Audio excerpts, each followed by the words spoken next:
السلام علیکم ورحمت الله وبرکاتو. دوستانو نن یو ډیر بهترینه وظیفه تاسو ته خیم.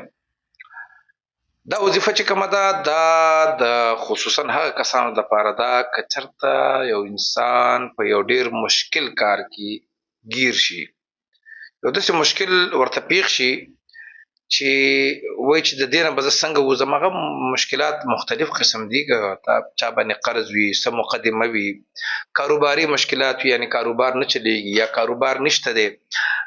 دغه رنګې لکه څومره چې مخلوقات دي، د هر چا خپل چا د محبت مسله به وي، د چا به نور څه کیس خو چې څه قسمه مشکلات وي هغې کې تاسو ګیر شئ، نو زه تاسو ته یو ډېره اسانه وظیفه ښیم انشاءالله العزیز چې دا وظیفه تاسو وکئ.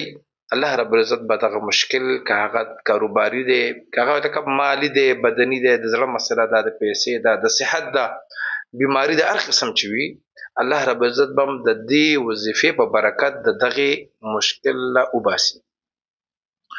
نو دعا کوو چې الله رب العزت دې زموږ د ټولو مسلمانانو خویندو ورونو مشکلات آسان کړي.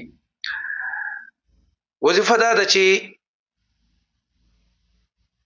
دوه نومونه دي.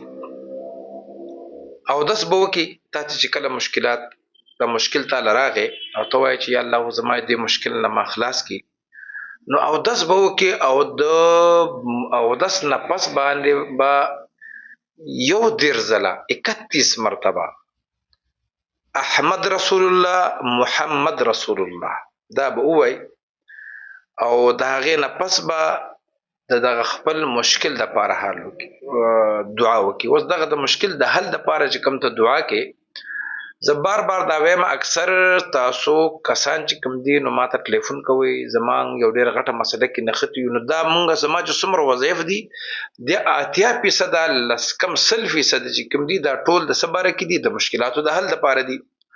نو هغه ستا مشکل ستا په زړه کې دی.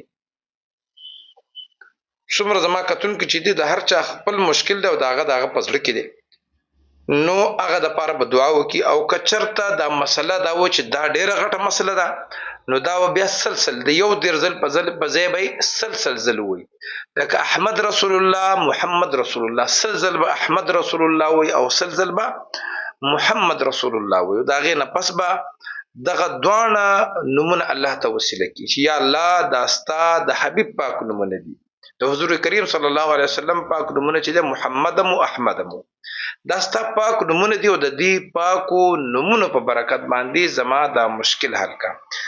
انشاءالله العزیز چې کله دا دواړه نومونه الله رب العزت ته وسیله کړي، نو دا خو زموږ عقیده ده چې حضور کریم صلی الله علیه وسلم دا د الله پاک یو ډیر نږدې یو محبوب پیغمبر دی. الله رب العزت بس تاسو هغه مشکلات آسان کړي. دا وظایف وکړئ او ډیر آسان وظیفه ده، زیات نه زیات باندې 15 منټه ولګي او څومره غټه مسله چې دغه مسلې به دې الله حل کړي.